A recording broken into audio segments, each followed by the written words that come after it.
क्या आपने कभी सोचा है कि कुछ शक्तियां इतनी प्रबल होती हैं कि उनका धारण करना ही परीक्षा बन जाता है। ये कथा है अर्जुन की और उस दिव्य अस्त्र की जिसे स्वयं महादेव ने प्रदान किया, पर एक चेतावनी के साथ कहा, अर्जुन, इसे क्रोध में कभी मत चलाना। कहते हैं वो समय था जब अर्जुन वनवास में थे। भीतर असमंजस, बाहर अनिश्चितता, भविष्य अंधकारमय था और हृदय में एक ही प्रश्न जलता था, क्या मैं धर्म की रक्षा के योग्य हूं? इसी प्रश्न ने उन्हें हिमालय की ओर खींचा, जहां बर्फ मौन थी, हवा में केवल मंत्रों की गूंज थी।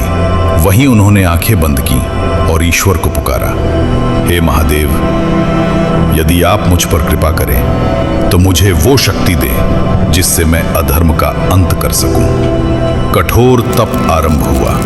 दिनों तक भोजन नहीं, सप्ताहों तक शब्द नहीं, केवल एक श्वास जो नाम जपती रही, शिव शिव शिव। और तब जब अर्जुन का शरीर थक गया पर आत्मा अडिग रही, पर्वत पर गर्जना हुई, बिजलियां चमकी, धरती हिली और वहां प्रकट हुए स्वयं त्रिलोचन महादेव। पर शिव सीधे रूप में नहीं आए, वे आए एक शिकारी के रूप में। कंधे पर धनुष, शरीर पर व्याघ्र चर्म, नेत्रों में अग्नि और मुस्कान में रहस्य। उन्होंने देखा अर्जुन एक दानव पर बाण चला रहे थे और वो शिकारी भी उसी दानव पर निशाना साध रहा था। दोनों के बाण एक साथ चले और दानव धराशायी हुआ। परंतु प्रश्न ये था, किसका बाण लक्ष्य पर लगा? अर्जुन ने कहा, मेरा। शिकारी ने कहा, मेरा। विवाद हुआ, तर्क हुआ और फिर अर्जुन ने क्रोध में धनुष उठाया। शिकारी मुस्कुराया, क्या यही तेरी साधना है अर्जुन? इतना तप करने के बाद भी क्रोध तुझे नियंत्रित करता है। अर्जुन ने प्रत्यंचा खींची, परंतु उसी क्षण उस शिकारी की आंखों से प्रकाश फूटा। वो रूप फैलने लगा और अचानक वो शिकारी महादेव बन गए। अर्जुन स्तब्ध थे। उन्होंने धनुष गिरा दिया और शीश झुका दिया। प्रभु, मुझे क्षमा करें, मैं अंधा था। शिव ने कहा, नहीं अर्जुन, तू अंधा नहीं था, तू मानव है और मानव का सबसे बड़ा शत्रु उसका अहंकार है। फिर उन्होंने अपने त्रिशूल से एक अग्नि जलाई। उस अग्नि से एक दिव्य अस्त्र प्रकट हुआ, जिसकी ज्वाला नीली थी और जिसके कंपन से आकाश कांप उठा। यह है पाशुपतास्त्र। शिव बोले, सृष्टि का सबसे प्रलयंकारी अस्त्र। इससे पर्वत चूर हो सकते हैं, समुद्र वाष्प बन सकते हैं और देवता भी कांप उठते हैं।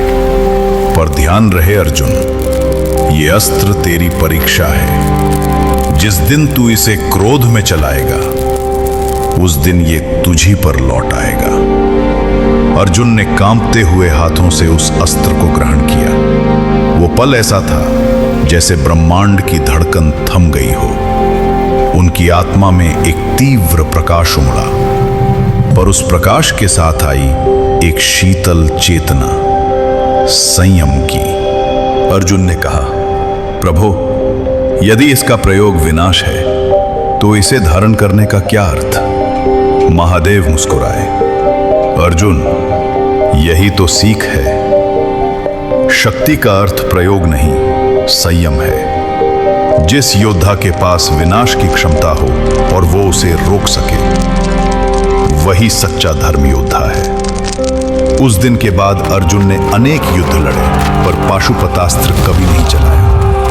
जब कर्ण के बाण उनके रथ को धरती पर झुका देते, जब भीष्म के प्रहारों से धरती कांपती, तब भी उन्होंने वो अस्त्र मौन रखा, क्योंकि उन्हें याद था, पाशुपतास्त्र चलाने से पहले मन को जीतना आवश्यक है।